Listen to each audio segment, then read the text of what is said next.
இன்னைக்கு வந்து ரிஸ்க் மேனேஜ்மெண்ட்ல இம்பார்ட்டன்ஸ் ஆஃப் இன்சூரன்ஸ் பத்தி பார்க்கலாங்க. அஃப்கோர்ஸ் இது நிறைய டைம் இது வீடியோவில் பேசியிருந்தாலும் but still investors first preference வந்து ரிட்டர்ன்ஸ்க்கு தான் கொடுக்குறாங்க, ரிஸ்க் மேனேஜ்மெண்ட் கம்மியாக தான் கொடுக்குறாங்க. But my humble suggestion as a financial அட்வைசராக என்னன்னு பார்த்தீங்கன்னா, first we need to have a very solid foundation, that is building a risk management, that is protection.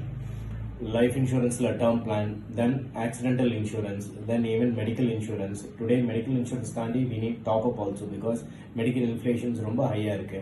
அதை தாண்டி பார்த்துட்டீங்கன்னா critical illness is also very important. Any major illness வந்ததுன்னா how are we going to survive அப்படிங்கிறதுக்காக.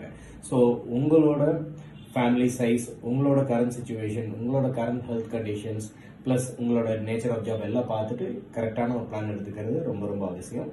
For any of your suggestions on investments or insurance, reach BBM and they'll help you. Thank you.